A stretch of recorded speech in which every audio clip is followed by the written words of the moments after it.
Ever go to a big party, like the house party, and meet a number of people and then a few minutes later have to introduce them to your wife or a friend? Well, remembering names, sometimes even of your own best friends, can be a most confusing and embarrassing situation. Here's a man who remembers practically every name he hears. Memory expert Arthur Bornstein, ladies and gentlemen. Come out, Arthur. And Arthur, before we went on the air, you wandered up this aisle and you introduced yourself to about how many people? Oh, 30 or 35 people. Mm-hmm. In about how long a time? About 10 minutes time. In other words, you just went up the aisle and you asked people on both sides of the aisle their names. That is right. Now, you remember names. Mm-hmm. How do you do it? Well, first we have to hear the name, get a good, clear impression, and then we make an association. Of course, we should repeat the name. To ourselves? Well, or out no, loud? out loud. Pleased to meet you, Mr. Jones. Right. So you can get the name clearly, and then we associate that name to the face. All right, let's see how it works. You've just done this once. You've just done it for a few moments, and we'll go down. I'll pick people at random. How about this fellow right here in the sports coat? This is Mr. Schnurriger. Well, now, how did you remember a name like Is that right? That is correct, sir. And his first name is Frank. Yeah. His wife's name is Paulette Schnurriger. Well, it's a real tricky name. A Schnurrer, and he says Gur. You know what a Schnurrer is? It's another language. Do you know what Schnurrer is? Schnurr, well, it means string in German. Yes. Uh-huh. He's kind of a stringy fellow.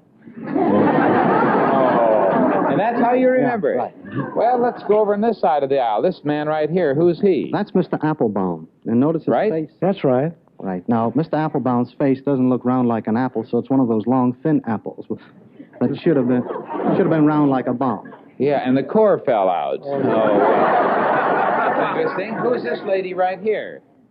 That's Mrs. Monahan. Is that right? That's right. How do you remember that? Well, she has money and she's buying a ham. Actually, Monahan. Money in the ham. In other words, as vague and as far distant from what might be logical, or you somehow put that. Right. We use the imagination. We have to project. Actually, I have to see that money on her face, and her face might be shaped like a ham also. Notice what we're doing? Oh, that's a terrible thing. She's a very pretty lady. Doesn't look at all like a ham with money on her. A nice one. A nice one. How about that nice lady with the gray hair and the purple sweater? That's Mrs. Applebaum, sitting next to Mrs. Steeran. Oh, Mrs. Steeran? Steeran. How do you remember her? Well, her face looked like a steering wheel. Gosh sakes. Well, we're not making any friends today, but we're having a lot of fun. This a very nice little gray-haired lady. That's Mrs. Peck. Mrs. Peck? P-E-C-K. And Mrs. Peck, how do you remember her name? Well, nice. Somebody's pecking at her lovely gray hair. Yeah. Uh-huh. Willie, huh? No, it's Peck. Who's the man next to her? That's Mr. Myers. Right? Mm-hmm. Jump over to that lady, the third in from the front row. Petta, P-E-T-T-A. Petta? Right? Yes. You see her in the back seat of a car? No. Her face is so lovely, and everybody's petting her face. Oh, petting her face. See how nice and full it is? What about this young fella in the front row? That's Glenn Davis. Is that right, Glenn? Yes. Oh, that's easy. Well, Davis Cup, and he looks like... A champion. Right. Little Davis. The man in the third row over there with the gray hair, looking forward, with a little mustache. That's Mr. Penter, P-E-N-T-E-R. How do you think of that? Well, it looks like a painter. Look at that gray hair and his dark eyebrows. He painted them gray. I mean, darker than the gray. And the man behind him in the dark coat? That's Mr. McVeigh. Right, Mr. McVeigh? Yeah. Oy vey, it's McVeigh. Oy vey. He's probably Irish. This lady in the orange coat in the front. Bandy. And I had a couple of Band-Aids on her. You didn't mind, did you?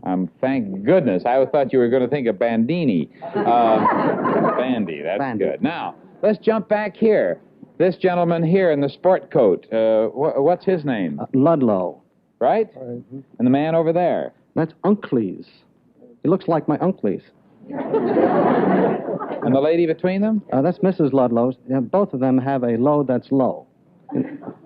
Well, now, ladies and gentlemen, this may seem kind of silly, some of these things, but this is actually the way you have taught hundreds and hundreds of people to remember things. Thousands and thousands. We have to have an imagination. I demeaned you. I apologize. And we project the association to the face. Well, it's been wonderful having you, Mr. Bornstein. Bornstein. I just see you being born with a beer in your hand. And I want to tell you, it's a terrible thought.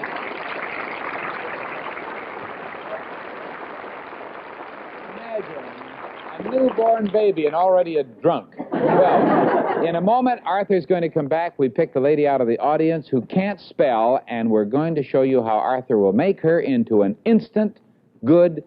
Selected this lady out of the house party audience. I had nothing to do with her. Her name is Mrs. Grace Pickett. And after we picked her out, Pickett, see how I remember the name? We found out a very strange coincidence, and that is that she was on this program how many years ago? About 8. And you were picked at that time as a guest out of the audience to spell a word. To spell a word. And it was? Pusillanimous. And if you'd have spelled it, you'd have gotten a gorgeous $2,000 mink stole. And you missed the word. I missed it. Poor speller. Oh, very. My husband said if I ever wanted one, I'd have to win it, and I didn't. So you're a perfect one by chance to pick out of the audience for this spelling thing that we're going to do. Incidentally, Mrs. Pickett lives in Panama. She has how many children? 8. Your husband is in? The service, the Army. And you were evacuated during the riots there recently, and you're going to go back? Yes, the 19th of June. Well, now, you'll have a chance to spend a week with Arthur, and he's going to teach you how to learn to spell. How will you do that, Arthur? Through association of ideas, by picturing and taking parts of words. She'll be able to spell even the longest word, like I hope so. sacrilegious, connoisseur, pusillanimous. Pusillanimous, right. It's a little late for a mink. It is. But if you come back and can prove in a week that your memory has improved and you've learned how to spell, we're going to send to your home a beautiful, big, new freezer worth hundreds of dollars. So could I use that? you go with Arthur, come back, and we'll see you as a brand new speller in 1 week. Thank Goodbye, you. Arthur. Goodbye. In fact, memory expert Arthur Bornstein and his latest pupil, the mother of 8 who wants a mink. Mrs. Grace Pickett. Come on out.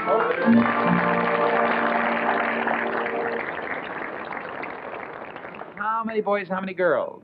5 girls and 3 boys. The oldest is? 18. And the youngest is? 5.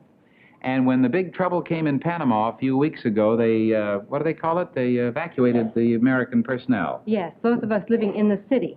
When are you going back? June 19th. Well, you'll be going back to live in Panama with your Army husband. And in the meantime, Mr. Bornstein has been struggling with your mind so that you can spell. Struggling. Now, you've got the words here? Whole stack. Now, let's see. The rules are, I got to refresh my mind about the rules. I'm going to pick out 7 words.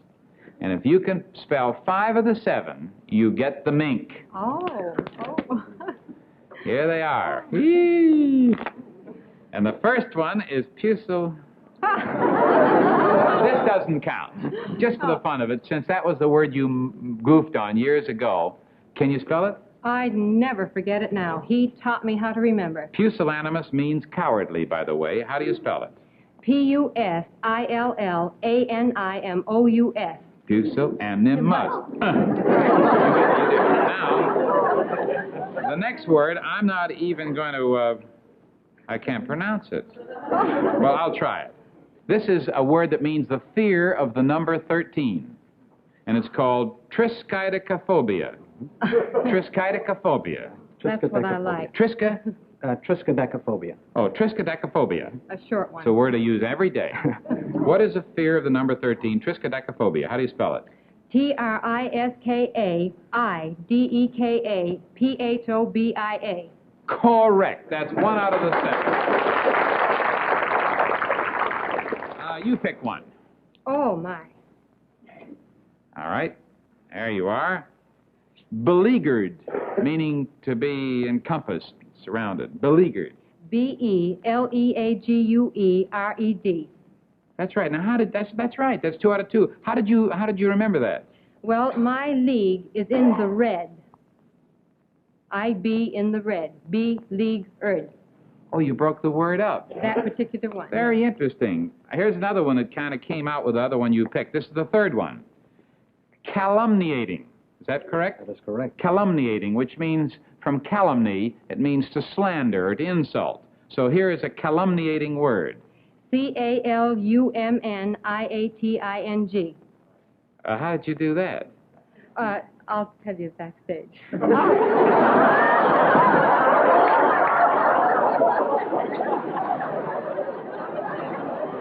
of these, wait a minute now, some of these word images that you make up... Some of the associations are so ridiculous and so... Personal.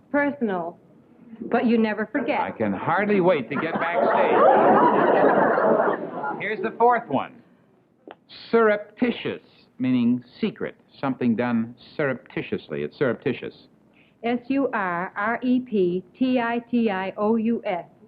That's 4 out of 4. I wanted to sing them. And how did you get that one? Well, that was fairly easy, and I kind of sang it to myself. Surreptitious.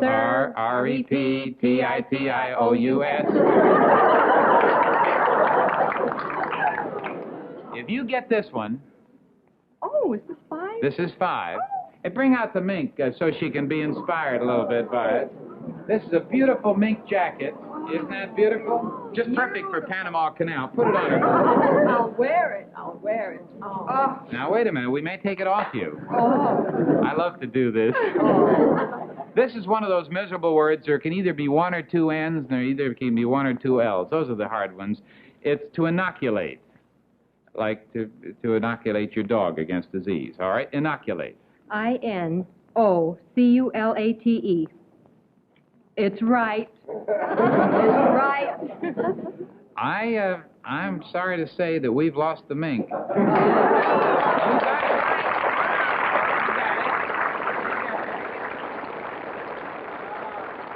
That's interesting. How did he teach you to remember to spell a thing like inoculate? Well, inoculate, which I've just had, to go back to Panama, I spelled it with 2 N's. It was wrong. So he said, remember, it goes in, and you say, oh. So it's I-N, N. Oh. And then you say, oh, because I-N-O, and then Q-late. You get that? Well, that just comes. easy. You can't do it. Isn't that amazing? Can you spell Electroencephalograph. electroencephalograph, which is a machine used to measure the brain waves? Simple. All right. ELECTROENCEPHALOGRAPH. My God, that's right. You have just 1 mink shoelaces. How did you get that one? Well, I've forgotten exactly. Once you get the association so firmly established in your mind, the association disappears and you never forget the word. Well, it's interesting. She had your Uncle Hal, was it? Oh, that's right. Yeah. I had forgotten. Yeah. Cephal meaning head. Electro in and then the cephal. And we have CEPHAL and Hal. But her uncle, unfortunately, was shot in the head. I don't know how this guy does it. He comes up with the craziest stuff, but he teaches people to remember everything. How to spell, what your name is, how to get home at night when you've had... It's marvelous. Their Isn't it method is marvelous, and you laugh as you learn. It was fun. I enjoyed it. And you have won the mink, and Arthur, you did it again. Goodbye. Good luck.